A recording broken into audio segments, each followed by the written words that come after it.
folks. Today I'm going to go over primitive fire starting, but not too primitive.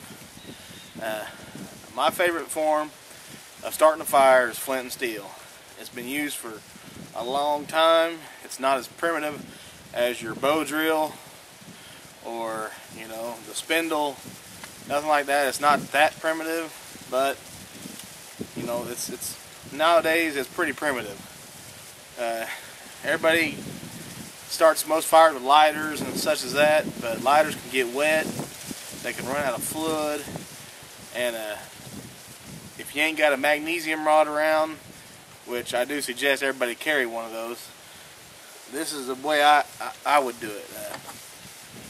I keep this canister around camp all year long, just in a coffee can, and inside I have charcloth, a piece of flint, and some steel.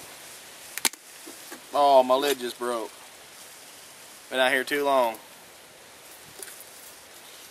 I got some charcloth I made many moons ago. Been around for a while. I made a whole bunch of it at once.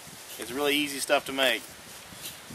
Of course, I got just a piece of flint that was laying around a fire, so it's really brittle. And for my steel, I have a broken file. This file broke, so I took a chunk of it, ground down the back side of it, and made it smooth, and that's what you use as your striker. And well, you're never going to use this up, and rocks are everywhere. So this is a surefire way, surefire way to start a fire, and it's going to last you a long, long time. You may have to make charcloth again, but that's really easy to do with the pair of pants that you've outgrown, or you know, just it's gotten too holey and you can't wear them anymore. You can turn those into charcloth. So what I'm going to do right now is I'm going to gather up some dry material and start you a fire.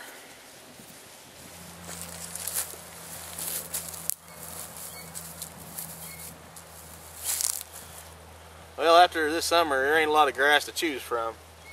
There is a little bit, but we had trillions of grasshoppers this year. I've never seen so many. And they've done a number, but if you can reach out and just rake your fingers through and pull stuff up, that's the stuff you want. You don't want to dig, because that has a lot of moisture in it. Just reach out there and lightly grab, you know, whatever grass comes up in your fingers till you get you a little bundle like this. And that'll be your fire bundle, or your fuel. Alright, as far as kindling goes, you always want to get small stuff that's really dry. And you can tell how dry it is by the sound. You want it to crackle just like a fire when you break it. That's good dry stuff. Alright, I got my little pile of sticks here ready to go. Got a little hollow underneath it so I can shove this, once it gets lit, right up underneath there. And I don't know if I'll need all this, but what I'm going to do is I'm going to clear me out a little bird nest, which a bird nest, if you can find one, is very good tinder. And when I get that fire going, or that charcloth going, I'm going to stick it in there and we'll go from there, see if I can get a fire started. But I want to put that to the side or it ain't going to blow away.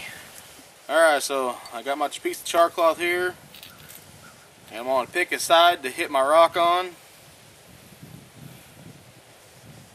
Looks like I've been doing that side pretty good, so I'm going to lay my charcloth right behind it. Like that.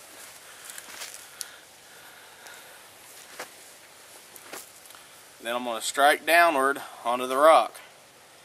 And you'll find a good rhythm and a good spot that really throws some sparks as you practice. And I do suggest you practice. Saw them right there.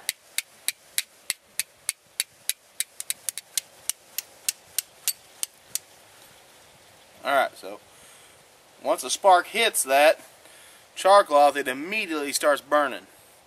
And that's what you want. And it burns really slow. So you have time to take it over here, place it in your bundle, wrap it up a little bit, and just feed it oxygen.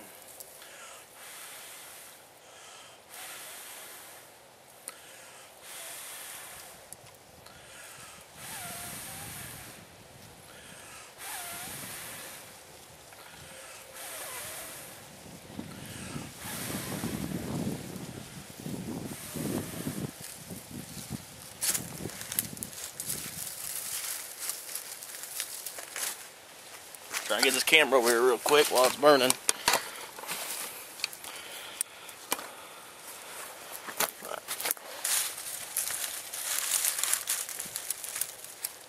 You're not out of the woods yet. You want to keep adding this little stuff to it.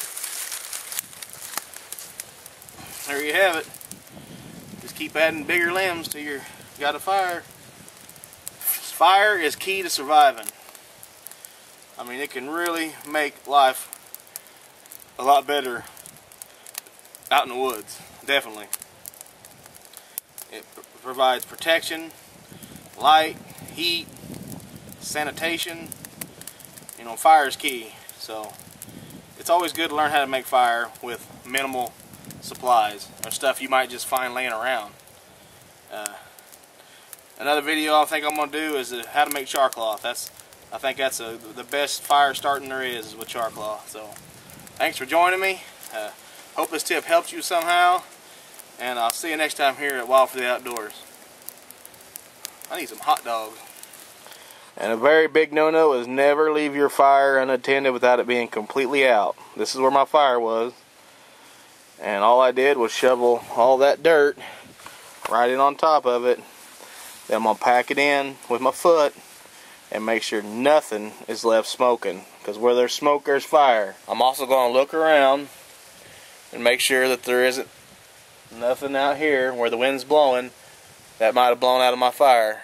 You don't want to take any chances on, you know, catching something on fire, because one, it can cost you money, and two, it could destroy lives just leaving a fire. So, you know, safety first.